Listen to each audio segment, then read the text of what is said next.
Okay, so welcome everybody. Sorry that we have um, another day for this week seminar. Today, Arjun Amar will be our speaker. Originally from UK, he is now associate professor in the University of Cape Town in South Africa, where he has been working for 14 years already. And yeah, his work, among other bird species, he has worked mainly in the ecology, evolutionary ecology and conservation of raptors, which is the topic that we'll bring today for this seminar. So it's going to be around today, so in case that anybody want to ask him something or talk a little bit afterwards, he's going to be around for the, afterwards.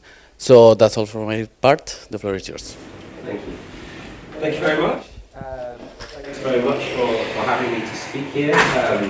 Obviously, this institute is very famous from people that work with raptors, so it's a big honour for me to speak here. As a PhD student, I read so many amazing papers that were produced at this institute, and you guys continue to produce amazing work here. I'm here on a sabbatical, invited by Miguel Ferreira, who obviously, unfortunately, has fallen sick. And so I'm around here for another week, but further south, before I go back to South Africa. So I thought I would just, before I go on to give my talk, introduce you a little bit about the institute that I'm from, which is the Fitzpatrick Institute for African Ornithology.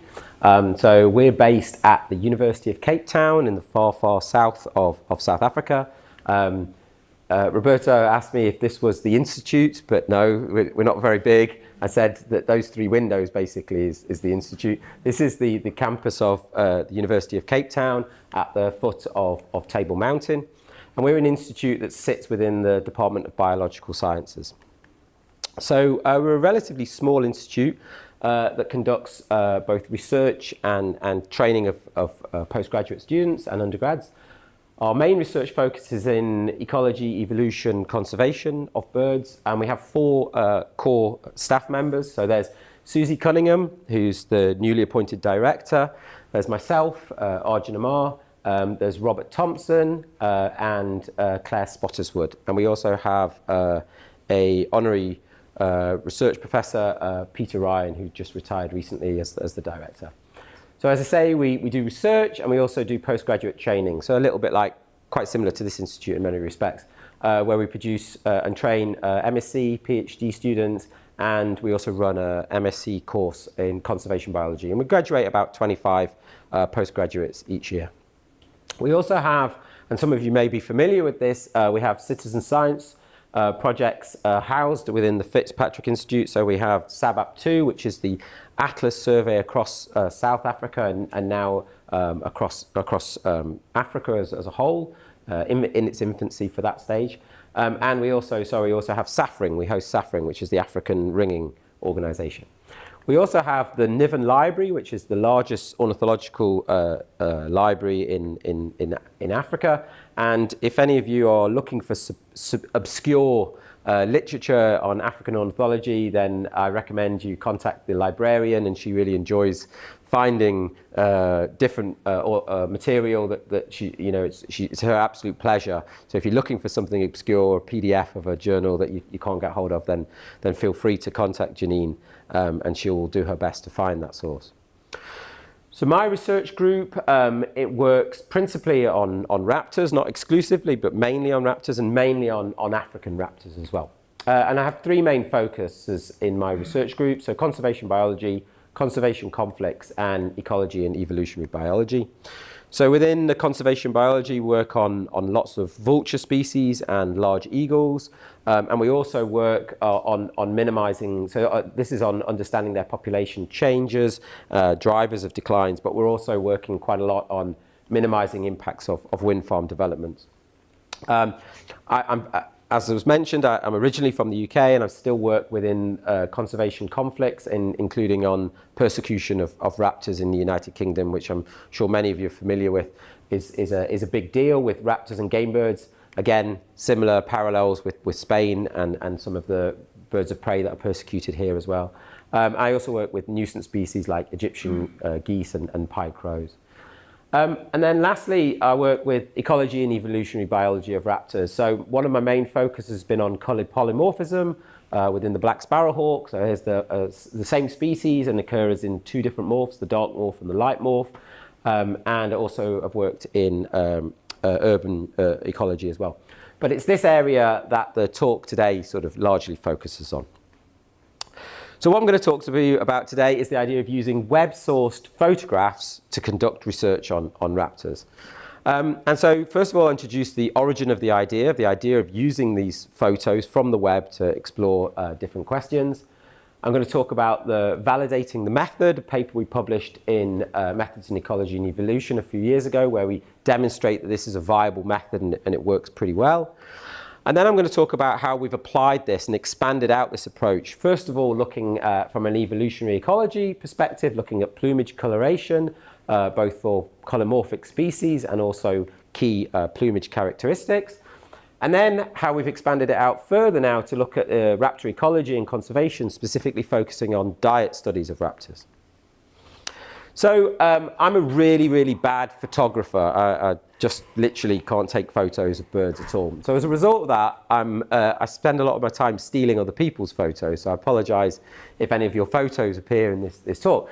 But the way I was doing that was going onto Google Images and typing in black sparrowhawks when I was working on that species. And then, you know, finding a photo to use in my talk. This is a very naughty thing. You shouldn't do this. But I was doing this, and then it occurred to me while I was doing this work, because I was working on the coloured polymorphism of these black sparrowhawks to try and understand the spatial distribution of the morphs. So whether we have more dark morphs over here and more light morphs over here, whether there's clinal variation, graduation of more dark to more light morphs, and understanding how they're distributed in the environment, with the hope that I might be able to understand the environmental drivers of that polymorphism. And it occurred to me that from the Google Images, there's actually more information than just the pictures there themselves. Because if you click on one of these pictures, it takes you to a web page associated with that photo. And on that web page, there's often lots of other useful information associated with that picture. So for example, you can see the species and the morph type. So here, black sparrowhawk, you can see it's dark on the front, so you know that's a dark morph. It gives you the date of when this photo was taken. And most importantly, from my perspective, understanding spatial distributions of morphs, it gives you the location. So not an exact precise location, but it tells you it was taken in Helderberg Nature Reserve. And you can put that into Google Maps, and it gives you a location. So you know that there was a dark morph bird taken around September in that area of a black sparrowhawk. So then I wondered whether or not we could use Google Images to build spatial data sets of things that are visually obvious, you know, visual phenotypes of species. And so to do this, because obviously I'm sure you're sitting there thinking, but there could be loads of reasons. It might not have been taken on that there. Somebody might have stolen that photo from somewhere else, like you're doing. And so we wanted to test the approach, first of all, to see whether it was valid or not. And obviously to do that, we needed known data sets, established data sets of known morph distributions. And then we compared the data collected from the intensive approach, where people went out into the field and collected it, with our Google Images approach, as we called it. And this is the paper that we published, and it was with I worked with an honours student, Gabriella Layton, and she won the Robert May Prize for this paper, which I was very pleased for. So I'm going to give you 3 case studies of this, where we've established that using Google Images does indeed replicate the intensive approach using fieldwork. So first of all, it's not a bird example at all, it's the black bear.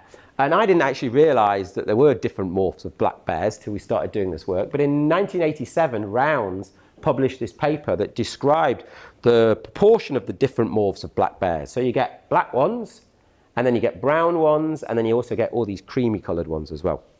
And there's different proportions of morphs as they're distributed around different states of Western North America. So we've got on the y-axis, we've got the proportion of black morphs found by fieldwork, and that was Rounds spent about 3 years travelling around the country getting information on this. And then we did the same thing using Google Images in about a week to see if we could replicate what he'd found. And we found an incredibly tight relationship between what he found in the field, spending 3 years getting the data, and what Gabrielle was able to get in about a week's worth of data using Google Images. So we were pretty pleased with that. An R-square of 0.80, which is kind of the R-square you don't usually get when you work in ecological studies. So that was really, really satisfying.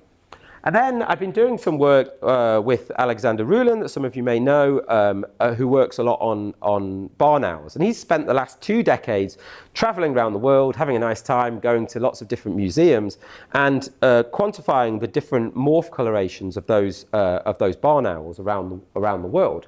And so he passed me his data for the different morph colorations of these different countries.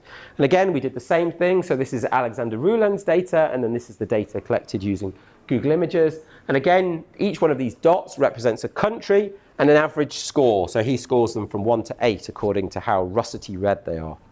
And again, you can see a very good relationship between what he found using his intensive approach, getting to go around the world to look at these museums, and what Gabby could do in a week or so for her honours project using Google Images.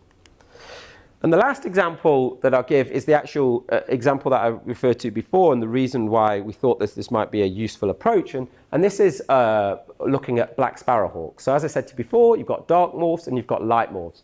And we based this next example on this paper that my PhD student, Gareth Tate, published in Ecology Letters in 2016. And he spent about 4 months traveling across South Africa and finding populations of black sparrowhawks, and then looking at the proportion of the populations that were dark morphs.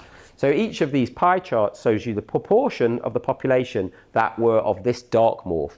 And so you can see down here in the Western Cape, we have around about 80% of the population are actually dark. Whereas if you move up here, so this is where Cape Town is, just there, for those of you not familiar with geography of South Africa, and then Joburg, which is around here, you can see that only around about 10% of the population are dark. So this is the more common morph. White morphs are the more common morphs in most of South Africa.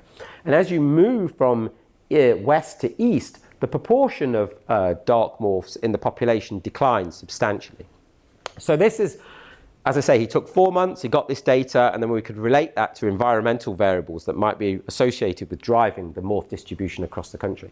So we wanted to explore whether or not we'd be able to find this same pattern of clinal variation if we just used Google Images. And this is that relationship that we've got. So this is from field work, the blue line. And then here is the relationship that we would find if we just use the web to try and find those photos of black sparrowhawks and associated locations. And working with the computer scientist Pierre Hugo, we developed this app called Morphic, so that's the address for it. And it allows you basically to build a customizable survey to be able to do this sort of data, this sort of web scraping is what the actual term is, to pull these images out. And so when I first started to do this, we were sort of doing it by hand, and we realized it was going to take a long time. And what this does is it allows you to cache all the images, it deletes the duplicates, it allows you to just simply type in the location, and it gives you a grid coordinate, and then it allows you to export all that data to Excel. And I'm pleased to say that like about 50 or more papers have now been published using this web app, is what it's called. And that was by teaming up with the student from the Department of Computer Science at UCT. Okay, so the first step in this project was to validate the methods, which hopefully you'll appreciate that that's what I've just been speaking about.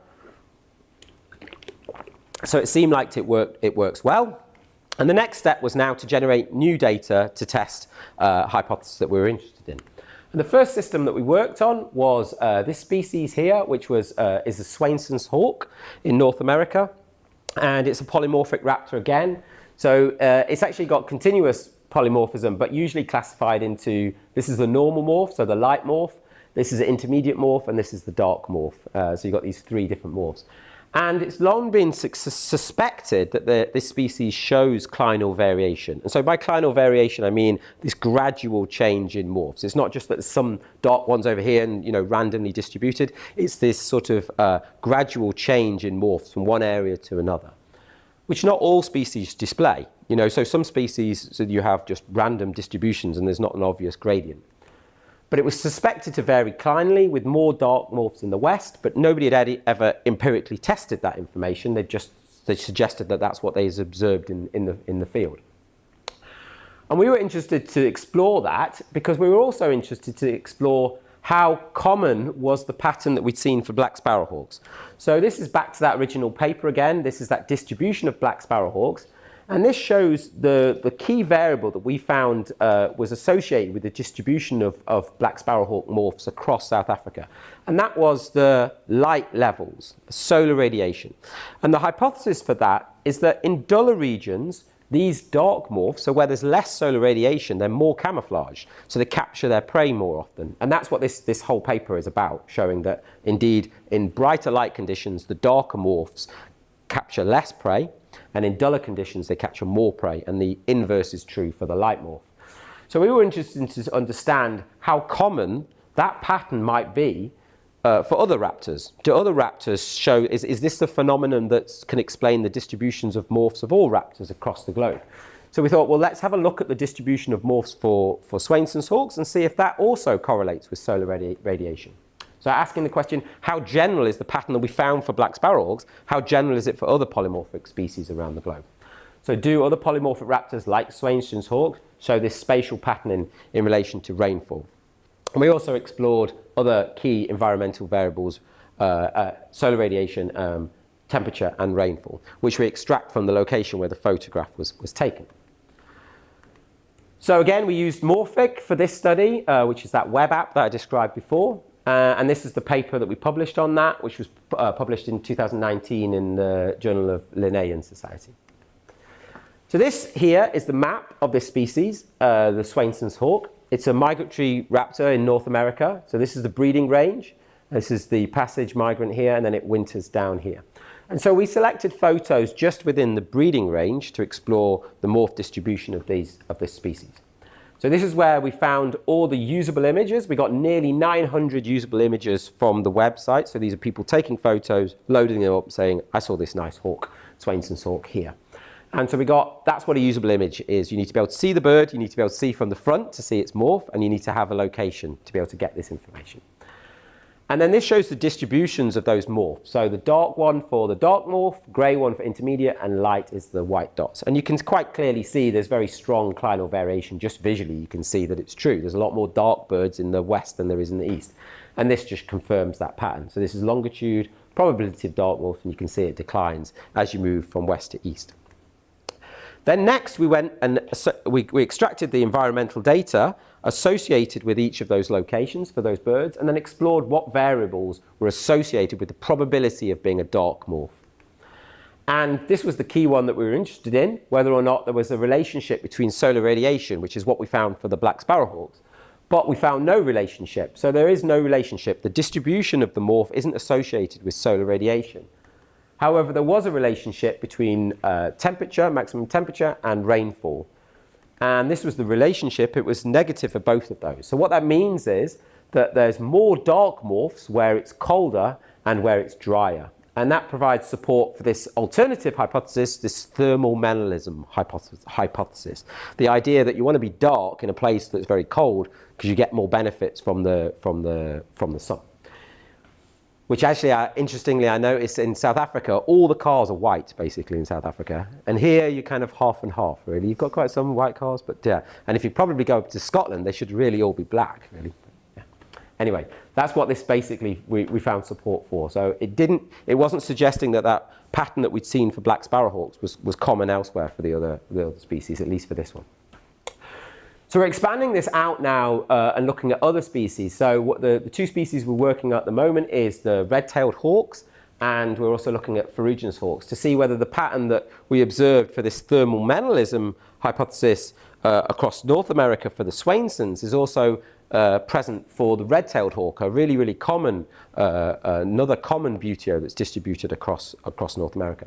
And for this, we're using this alternative approach called Macaulay Library, which I'll talk to you a little bit about. But the Macaulay Library is hosted at Cornell University, and it's an incredible resource, but it's not perfect for the stuff we want to do. It is for some species and some studies, particularly the North Americans. You can see, I'll talk about that in a minute, but you can see for red-tailed hawks, they've got nearly 500,000 photographs of red-tailed hawks, sort of thing. So you don't really need to use morphic when you've got species like this that are so commonly photographed in North America. If you guys were interested to use these approaches for something like Bonelli's or Spanish Imperial Eagle, you'll probably type Spanish Imperial Eagle into this and you won't get very many photos. So you have to use these alternative approaches that I'll also talk about today. Okay, so using Macaulay Library, the next thing we did was a slightly different. So this is a peregrine falcon, and I'm sure you all know that one of the distinctive features of falcons is these malar stripes, these stripes of dark feathers underneath the eyes, okay? And this, again, was an honours project with student Michelle Vretos. And the idea, the hypothesis for the reason why falcons have these dark eye stripes is also shared for the cheetah and a few others. And the idea is that, and it's also the reason why you sometimes see these North American athletes, tend to be North American, occasionally cricket people, but you guys, being in Spain, don't really know much about cricket here. But they put these black eye grease under their eyes, and the idea, they believe, and though there is some empirical evidence as well for humans, is that it stops solar glare reflecting into the eyes. So if you're there and you're about to hit a home run or catch a, touchdown, isn't it, in American football, right? And if you think that the solar glare is going to stop you catching that ball, that's why you put these under your eyes. And this is the same hypothesis that's been proposed for peregrine falcons.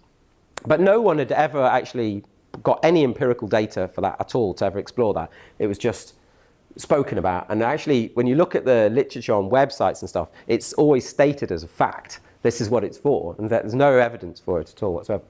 So we realized that actually, if that was true though, you'd expect that the size of that malar stripe would vary in space, and it would vary in relation to the solar radiation, right? A bit like Scotland and Spain. So the Spanish ones should have quite big malar stripes, and the Scottish ones should have relatively small ones, if that's what the purpose of the adaptive function of that stripe is for.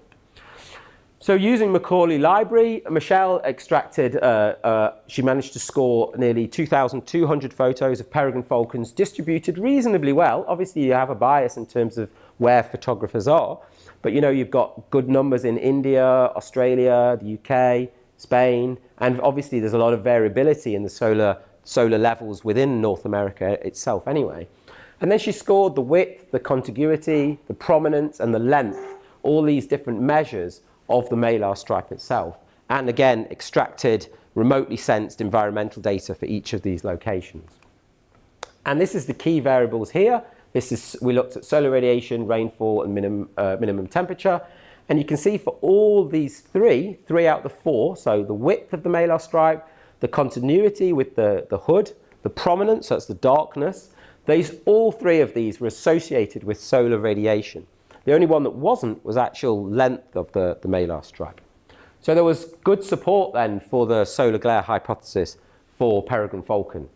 I'll let you into a small secret that she then expanded this work out to all the falcons around the globe. And amazingly, given how well this works for peregrine falcons, it doesn't work for the other falcon species. So it's left us with a little bit of a quandary there, but yeah. We felt sure it was going to because it works so well for the peregrine falcons, and then it doesn't work for the other falcon species. So something unique about peregrine falcons, perhaps. Okay, so far I've spoken to you about using this approach for evolutionary studies, principally. But we now expanded this out to more ecological studies and conservation-related studies. And then specifically in relation to raptor diet studies, okay? So using this approach of going to the web to get information from photos, but now instead of looking at distributions of a visible phenotype, actually trying to identify, it's an interaction, right? It's between a predator and its prey, what it's been eating. And before we go into this, if we think about traditional approaches to study raptor diets, right? The main approach tends to be focused at the nest site, and it's through either prey remains at the nest site or pellets, so prey remains or pellets that you find, or even camera traps placed at the nest site. But all of those approaches, therefore, tend to focus at the nest site itself, right? Which therefore restricts the kinds of questions you can ask about diet. So it restricts it to breeding adults, what only those types of birds that are breeding. It restricts it to the breeding season. And obviously for logistic reasons, it restricts it in the spatial coverage. You can't work on millions of nests and over huge extents. You're going to be working within your study area. Yeah, tends to be the case. And that has limitations in the sense that you don't get much information on the diet of non-adults. So what are the juveniles eating? You don't really often know. What about the non-breeders, birds that aren't breeding? What about during the non-breeding season, if your research is focused at the nest site? And what about sex differences? So you come across all these prey remains or pellets, but you don't know whether they were produced by the males or the females. Sometimes you can get that information with camera traps, but even then, it's often the males who were providing the food to the females. So you often also can't be sure whether the differences are real in terms of sex. And our novel approach, using web source photographs, actually allows you to overcome many of those limitations and therefore allows you to ask different questions that weren't previously possible using the traditional methods. So first of all, we applied this to a species that's declining rapidly across Africa, the martial eagle. And we wanted to explore whether there was large differences in diet geographically, and also variation by age. So you have adults and juveniles are very different looking. So you can see that visually. So all of this relies on what you can see, yeah? And you can see that adults and juveniles are very different looking. So you can actually look at what the juveniles are eating and what the adults are eating, compare that difference in diet. And if you think about it, it's actually really difficult to get diet. If you search for diet of juvenile raptors, there's very, very little published, because how do you get that information? They're just out there flying around. How do you know what they're eating? It's really, really quite difficult. There are ways of doing it, stable isotopes from feathers if you catch those and these sorts of things, but there's not very much published on juvenile diet. So this is the paper we published in Condor in 2020, I think it is. If you're interested in the work that we published on there. And we got the front cover, my only front cover photo. Again, I didn't take that photo, so I can't take much credit for that. So we obtained over 250 photos of martial eagles on prey items. Remember, martial eagles, massive eagle, huge home ranges. They're home range as big as a lion pride, that sort of size. They're massive areas they cover. We managed to get 250 prey items from 8 countries in South and East Africa. And we also, pleasingly, 16% of those photos came from non-adults. This is what the diet composition looks like from across those 250 items, with about a third from birds, mammals, reptiles, principally these guys, monitor lizards, and only around 6% of photos were unclear and we couldn't assign it to a prey tag. And then we could look at the diet distributions across the different countries. The size of this pie chart is the number of samples we had. And we were actually, within South Africa, we were able to split up the diet from eastern South Africa and western South Africa. And because we were able to do that, we could also then validate this and compare the data that we had from Google Images with the data of field work that people had done. And the one key thing you notice is, if you look at in red, reptiles, a lot more reptiles in the east of the country than there is in the west, and that's exactly what people had found from fieldwork data as well. So there was some validity or calibration of this approach with known data collected in the field. And this was also the other key thing that I was talking about. We were able to compare the diet between adults and non-adults. So again, you can see very distinctive plumage of the adult with this black head and these dots, and then this is a sub-adult here, it hasn't got that black head. So we could test whether the diets between these different age categories were different. And what we found was one area that was different was birds. So non-adults, adults take around about 40% birds, whereas non-adults are only taking about 20% birds. And the hypothesis there then perhaps is that birds are very difficult to capture. They're highly maneuverable, and so maybe the juveniles just take a long, long time to build up that technique of being able to catch birds, and maybe that's perhaps why they take substantially and significantly less birds than the adults do. Okay, so with the martial eagles, that was quite a cool study. We were quite pleased with that, particularly because they were declining, but we only managed to get 250 photos, which isn't a huge sample size, and we were only able to distinguish between the ages, the juveniles and the adults. So the next species we worked on, I worked with Connor Panther, who was an MSc student there, is now a lecturer at Brighton University. But we wanted to explore whether we could work with the species that we could see more differences, okay? And we worked with the Eurasian Sparrowhawk, which obviously you can tell differences between their ages, but you can also tell the differences between sexes visually, okay? So males and females look very different, and so do juveniles and adults. So we can ask different questions there. But this uses a whole host of things. So this uses Morphic, it uses Macaulay Library, it uses this bird guides, lots of people posting their pictures to bird guides, Twitter, iNaturalist, Facebook. So we used all these different approaches to maximize our numbers of samples. And we were able to get nearly 900, nearly 850 photos with prey, nearly 600 photos of adults and nearly 300 photos of juveniles from across the United Kingdom. And we used all these different methods, as I said before, with different numbers of photos coming from different places. But interestingly, as I said to you before, Macaulay Library we can use for some North American ones exclusively, but you can see we only got 14 photos of prey from Macaulay Library for these species. And I suspect if you try and do this with Spanish species, you'll also find very similar situation when you try and use Macaulay Library for that. But we were able to get data throughout the seasons as well, so we could start looking at time differences in prey items as well. So this shows sexual differences in prey, which is kind of what you'd expect. The females are a lot larger than the males, as you probably all know. So you can see the size of prey. So these are large, medium, and small prey items with the average prey weight here. And you can see there was dramatic differences in prey size between the males and females. It was also apparent for the juveniles, in terms of the males and females, but not quite as extreme. And we could even do it for individual prey species for a few. And I think this is the one that I found most interesting, is that you see for adults, there's a big difference. This is, we call rock doves, but these are basically feral pigeons, right? And you can see big difference. So really only the female adult takes the feral pigeons. About 15% of her diet is feral pigeons. Whereas adult males take very, very, very few of those. Whereas these juvenile males seem like they haven't quite learned the fact that these are a bit too big for them yet.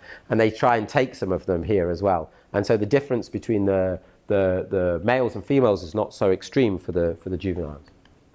And we're also, as I said, we're able to look at the difference in diet over time for these birds. So this is now adults, females and males, and this is the average prey size. And what we used this for was to explore this hypothesis for, the reverse sexual size dimorphism in raptors. So the females are very often bigger than the males. And one of the hypotheses for that is that it's during the breeding season to maximize the niche that the adults can exploit. So the females target the big prey, the males target the small prey, so then you expand that niche that you can target.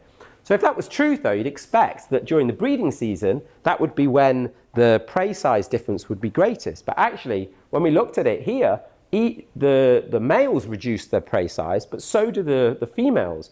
So both of the males and females reduce the size of the prey during the nestling period. It doesn't appear that they're trying to maximize those differences. And the difference is actually greatest outside of those breeding periods. So those results run counter to this hypothesis, with the greatest difference in prey size being outside of the nestling period. But the key point I guess really want to make here is these kind of questions are really, really challenging to tackle using conventional methods, whereas this approach allows you to explore those kinds of questions. And this paper was published 2 years ago in Royal Society Open Science, if you're interested in that one. Okay, so this is the new stuff that we've been working on, our latest analysis, and that is to exploit this approach to try and examine diet over really large spatial extents. Okay, as I said to you before, most studies tend to be focused in your study area. You work on the nest that you're monitoring, right? You don't go across the whole of North America examining the diet, or the whole of Spain necessarily looking at the diet, or the whole of the geographic range of the species.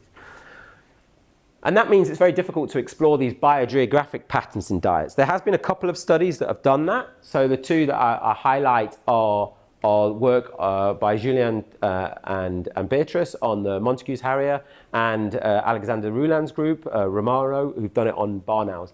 And those studies, what they've done is they've combined multiple individual diet studies. So those two species are very well studied. Barn owls, everybody finds their pellets and analyzes the data. So across the globe, Alexander Rouland's group was able to find the data on the diet across the globe and be able to explore how that works. And And there's quite a few studies on Montagu's harriers as well across their spatial range, so we're able to look at that. But generally speaking, we don't have enough diet studies across the spatial range of a species to be able to ask whether there's broad biogeographical patterns in diet. So we were wondering whether this approach that I've outlined today could be used to ask those kinds of questions. So we've done it for 2 species. Again, we've approached this from the perspective of what's the best system we can ask that question in, as opposed to what would be the most interesting system to work in. We've done it that way around. So we've done it for Crested Caracara, which is North American and South American species. I'm not going to talk to you about that today, but that's going to be published in the next month or so in PLOS One. What I'm going to talk to you about is another study that we've done, which is for the red-tailed hawk again. Okay. So as you saw before, there was 470,000 photos of that species, right? Just across North America from Macaulay Library. And so Michaela Tuck, she did this for her honours project last year using Macaulay Library. But she was doing an honours project. So honours project, they have about 3, 4, 5 months to work on it. And so she couldn't go through those 470,000. So what it allows you to do, though, within Macaulay Library is tag it. Okay, so if somebody's uploaded a photo and they saw that the bird was foraging, they can, if they want to, tag it as foraging or eating. Okay, and then that produces around 3,000 photos, which is more manageable for her to then look through. Okay, it's just what she does. So you get all these kinds of photos here. She was able to look through them there. This is on a snake. Sometimes this is actually on an insect, which was very rare. This was on a mammal. Okay, so she only did it to that level first of all. So she assessed around about 3,000 photos, and around about half of those had prey. So even if they tagged it as foraging, that could have just been perched, and they said, "Oh, look, it's foraging." Okay, so it doesn't necessarily mean that it's going to have food. These are the photos she managed to get across North America. Oh, I should say, I'm going to talk to you a little bit about machine learning that we've done with these data set. And this is the data set. It was a useful data set because half of these photos had prey items and about half didn't, sort of thing. And when she got rid of the duplicate, she had nearly 900 photos of prey items. So these are photographs with prey distributed across North America to ask sort of real broad spatial questions about the diets of these species. So we could look at spatial questions, we can look at seasonal questions, and for red tails at least, you can't look at really very well with sex, but you can look at age effects, okay? So you can see juveniles from adults quite easily. So I'm not going to go into the details in any great detail, but just highlight one of the results, which was in relation to the proportion of reptiles in the diet. And she found that as you move from east to west, the proportion of reptiles goes up. So in the west, the red tails eat nearly 10% of their diet is reptiles, principally snakes, whereas less than 5% is reptiles in the east. So reptile prey increased westward, and then, unsurprisingly, but pleasingly to see, it increases southwards in winter. Okay, so in the north, when it's cold, you know, these reptiles, these snakes are probably hibernating, so you don't see them appear in the diet up in the north. And then, so reptile availability declines in the north due to hibernation, and then the proportion increases in the diet when in the winter in the south of the country. Okay, so how would you deal with 470,000 photos, right? She took a long time, or quite a long time, quite like several weeks to go through just 3,000 photos and categorize them. So she was able to do that with these 3,000. It's possible to do it manually, but how do you do for over 400,000 photos? And this is where we then, again, have teamed up with computer scientists to see whether a neural networks can look at a photo and decide whether or not that it's got a prey or not. So I've been working with an undergrad. I was explaining to Roberto that it's amazing to me, these computer scientists, that what they can do even at undergraduate levels, it just blows our mind, you know, as biologists. But anyway, they seem to be able to do it. So he's built a convolutional neural network using Michaela's original training data set, where there's 3,000 photos, half with prey, half without, and then put that into this box, or whatever it is they use, to produce a neural network, and applied it to these 400,000 photos, giving a probability of a photo having a prey item in it. And the thing that freaks me out about this is I say, so what feature of that photo is it picking up on? He's like, we don't know. So these neural networks, they build these neural networks, but they don't know why they work, which freaks me out. Like, it's like, that's why Skynet's going to take over, isn't it? Okay, so he's applied it to these 400,000 photos now. It took like 3.5 days to do that in the computer. It takes a long time of processing. But what we've now got is, for these 400,000 photos or so, we've got the probability. So this is a band. This is 0 to 10% probability that the machine learning, this neural network, thinks the photo has a prey item or not. And this is 10 to 20%, all the way up to 90 to 100%. And this is hot off the press, and I was joking before that you can tell whether something's hot off the press if the graph has been built in Excel, I think. So I only made this graph a couple of days ago.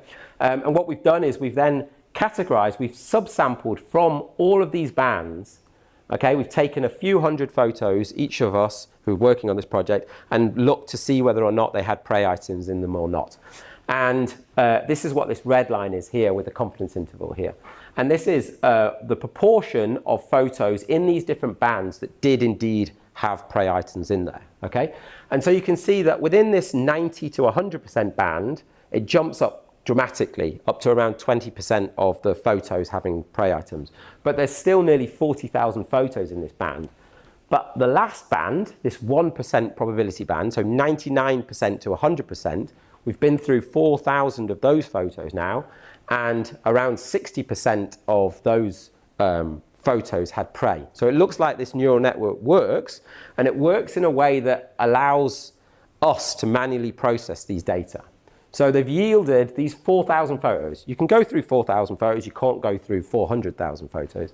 And we've got around about another 2,500 prey items, which we can then combine with Michaela's original data set, the relationship I showed you before, and that will give us around 3,000 prey items, which we then be able to ask those same questions, those spatial questions, but in a more rigorous manner, with 3,000 prey items distributed across North America. Okay, obviously there's limitations with this kind of approach. It's only possible to work with commonly photographed species only in regions with lots of photographers, wealthier, global north areas. Obviously, there's lots of biases that people always raise when we submit papers on this topic, right? Photographs may be biased with their picture, more interesting prey. They tried to claim that for martial eagles. But if you're out in the field and you see a martial eagle, you're going to take a photo of it, whether it's on a prey item or an interesting prey item or not. So I don't really feel that that's very true. Larger items are more likely to be randomly seen and photographed just simply by the time it takes a raptor to process a large item compared with a small item. But usually most of those photographs are taken because they hear some screeching or some commotion and they get their camera photo out and they phone out and they take a photo. So I'm not sure that's viable either. This is probably true that photographs are more likely for some species to come from more urban areas than more natural areas, but again, not necessarily, and certainly not for some species like martial eagle that don't occur in urban areas. But I think the key point is that we should remember that almost all forms of dietary studies do have some type of bias. So famously, pellets overrepresent mammal prey and underrepresent avian prey. So you've already got that bias from pellets, right? And prey remains tend to overrepresent large prey and underrepresent small prey. So it's important to accept that these are biases and limitations, but so do most dietary studies approaches.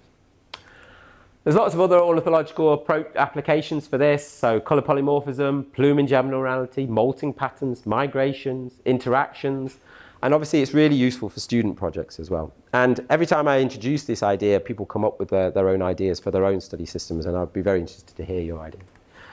And then these are those details of those papers that we've published using this approach, and that's me.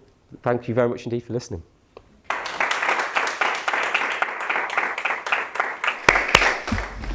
Thank you very much, Arjun. I don't know how late I was. It's fine, don't worry.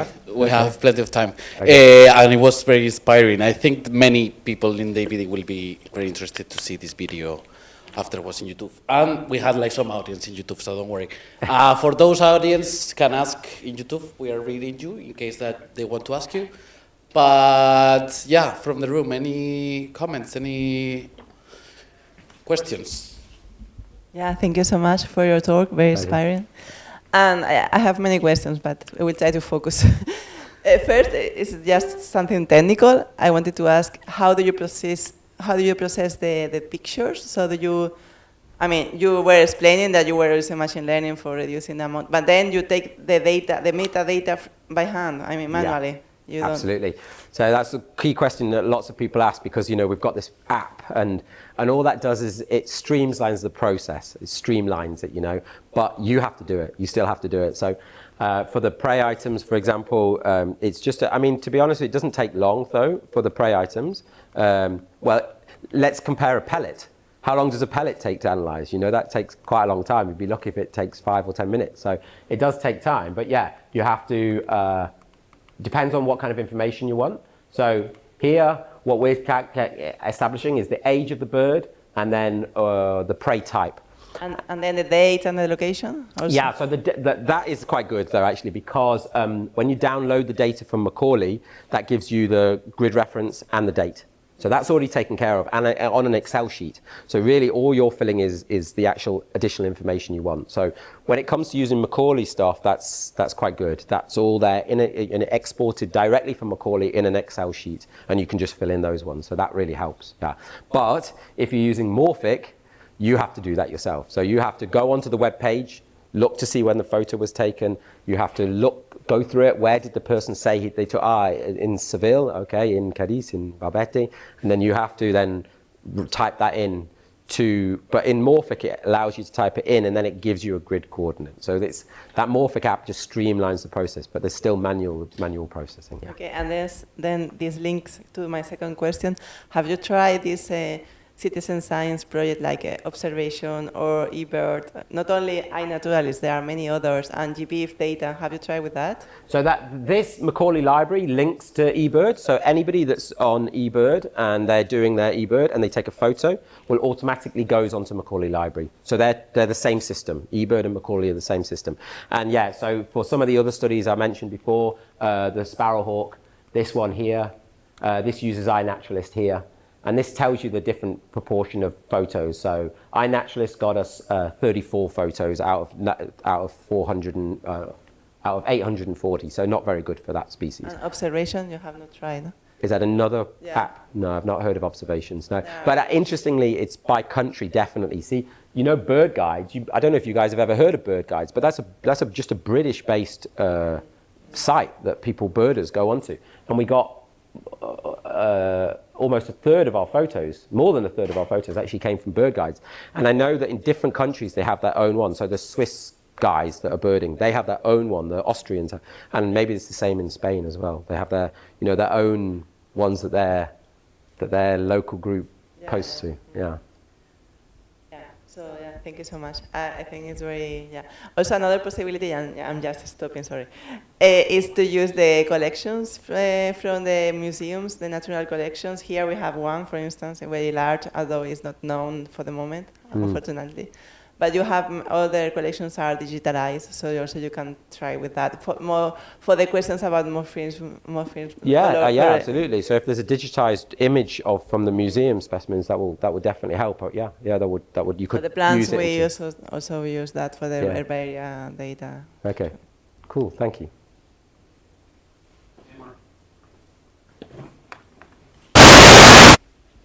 Thank you. It was a very interesting talk. I love the.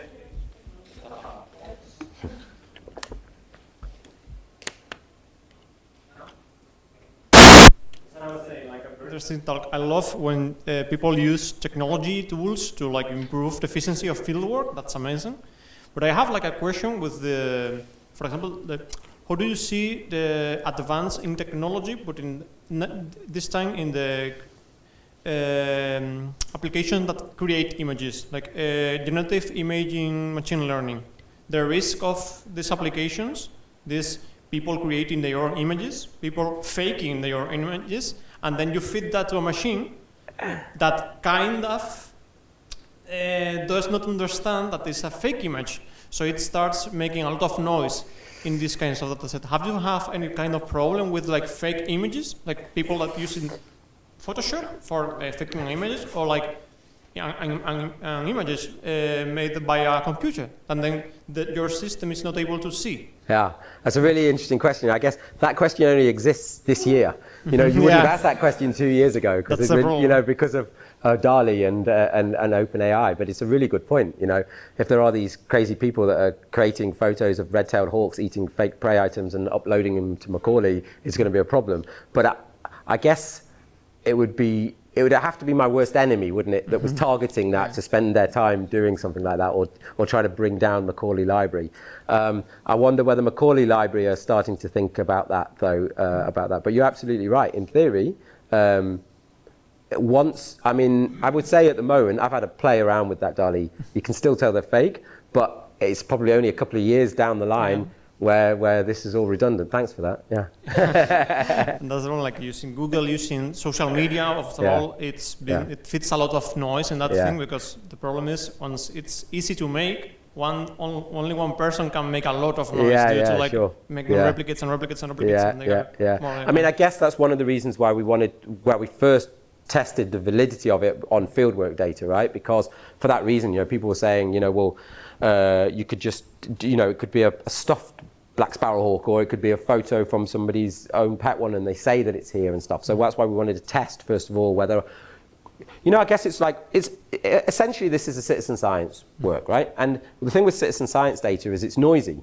But what you hope is that there's enough data that noise is minimized, and you still get interesting answers out of it. And I think that's why we've tried to validate this work first, to test that we could still get useful, interesting answers out. And at the moment, let's see, maybe 5-10 years down the line, it's going to stop working for those reasons. But maybe we'll have other approaches to counteract those dodgy photos. But it's a really interesting point. Thank you. No, thank you. Bit worrying. Any more? Okay. Thank you very much. Very interesting.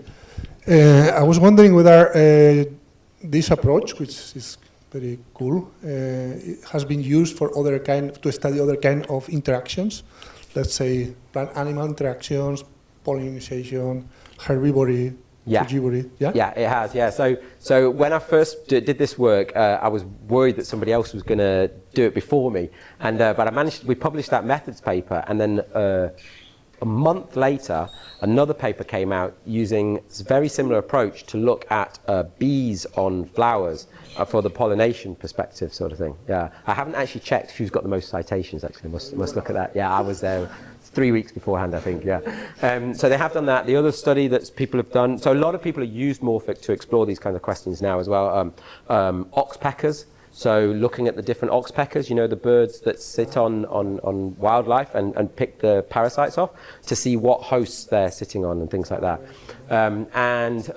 Obviously, this is an interaction, that's what I was saying, there's dietary studies, that is also a predator-prey interaction. But I think there are lots of other interactions within people's own systems that they often think of and come to me and say, would this work for that? And I think it can be used, yeah. I think there's a whole different suites of different questions that can be asked using this approach. Yeah.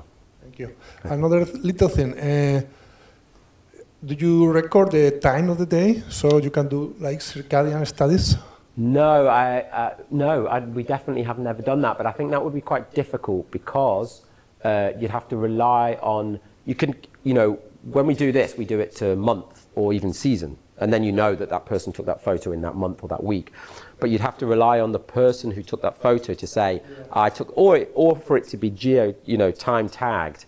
And I'm not sure how reliable that would be, because, all you have to have is your camera misset. Because you don't can download the metadata. You can download it, but you're going to have to be relying that when that photo was downloaded or taken, it was taken at that exact moment in time. But I wouldn't say it's not. You could explore it, but I'm not sure. Yeah. Thanks. Okay. Thank you. Yeah, very, very interesting talk. I've got a more of an ecological question.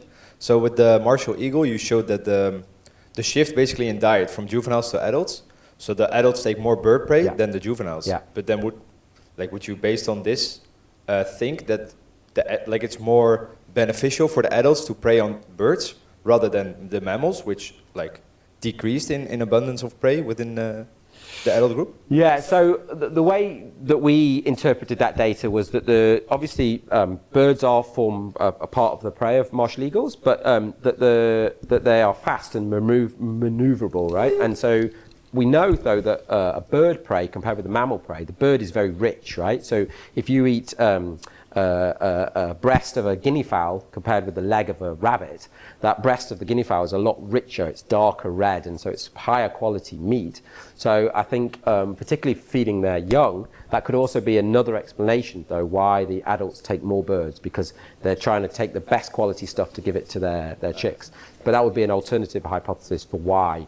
But then you'd think also, if the birds were just as easy to catch, then the juveniles would also do that. So that's why we think maybe it's that the juveniles take longer time to be able to establish the ability to capture those bird prey. Yeah.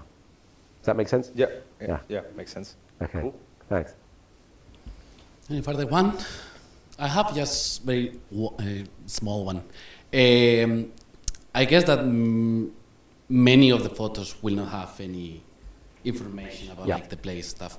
Is it worth it to see, for example, Twitter or Facebook that maybe they're not that good, they don't have that good information, or is rather go to those more specialized platforms? So the first thing to do is literally, if you're interested in exploring this, just to Google your species, for example. So type in Spanish imperial eagle and look to see how many photos there are of prey. Type in Spanish imperial eagle in Macaulay and see what comes up. And then you can get a feel for whether or not there's whether you've got a chance of doing this kind of approach with your study species. And sometimes it works, it's very clear that there should be enough, and other times you're like, well, there's only 14 photos, so there's no way it can do. Macaulay has the locations. Most websites, if they're using them, they're usually blogs. So people say, oh, I went onto a safari and it was fantastic, and I saw this martial eagle eating this monitor lizard, and they'll say that, and they'll say where it is. But in terms of Macaulay photos, it's about 1%. So for red tails, there's 400,000 photos, and we reckon there's probably about 1% of those are with prey items. But in terms of the morphic, and in terms of the ones where you can use it, it's a lot higher. Yeah, usually about 50% that people will tell you where and when they took it. And you can also email them directly and say, we've done that. For the martial eagle one, because we had relatively small sample size, we said, oh, you posted this amazing photo, where was it taken? And they said, oh, it was taken here, and they tell us so. Yeah. But obviously when you're dealing with hundreds and thousands, then you can't really email people individually. But yeah.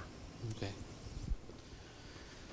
So I guess, well, we have the time. There was no questions in YouTube. Anyway, thanks a lot, Arjun, for this very great talk. And yeah, thanks to all. See you next week. Pleasure.